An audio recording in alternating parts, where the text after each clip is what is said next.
Aalis nga ako ngayong araw mga besi, may kukunin nga ako ang gamit ni ate. Libre nga yun, kaya heto't kukunin ko na nga. Taon-taon naman yun laging may libre. Dito nga inayusan ko nga muna si Bunso at nagbihis na nga rin siya. Hindi ko na nga muna pinagpanjama dahil gawa nga ng mainit pa naman.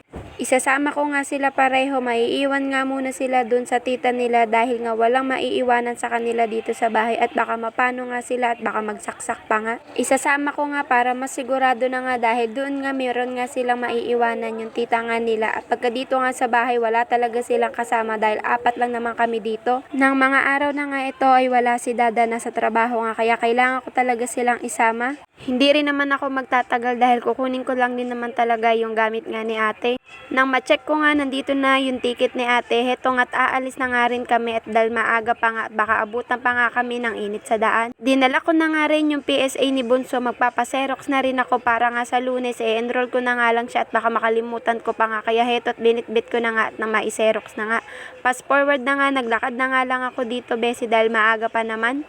Ganun kalayuan kaya heto't nakarating na nga rin ako dito. Eto nga pinatatayo na nga yung mga bayro kaya heto't malapit na nga rin kami tumayo. Nang okay na nga at turn na namin kumuha, eto nga kinuha ko na yung bag ni ate. Shout out nga kay Ma'am Lori Natividad Borja, napakaganda niya talaga sa personal. At eto nga yung nakuha kong gamit mga besi.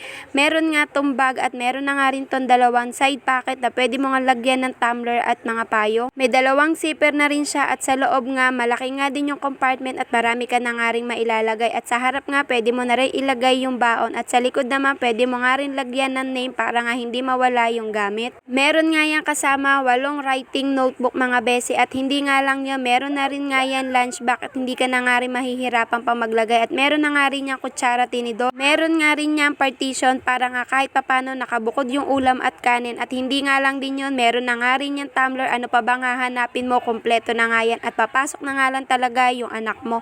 At meron na nga rin yung pencil case at meron na nga din yung kasamang mga lapis at pambura pantasa. Hindi ka na talaga bibili dito dahil kompleto na nga yung laman ng bag niya mga besi. Meron na nga rin yung papel at ruler, ano pa bang hahanapin mo? Meron din yung kasamang libro, English at Math, hindi mo na nga yan babayaran dahil kasama na nga yan sa makukuha mo. In talaga pag nakuha mo yung bag wala ka nang bibilin dahil kompleto na nga yan at eto nga lahat ng laman ng bag na makukuha mo. Valenzuela nga lang malakas, baka naman.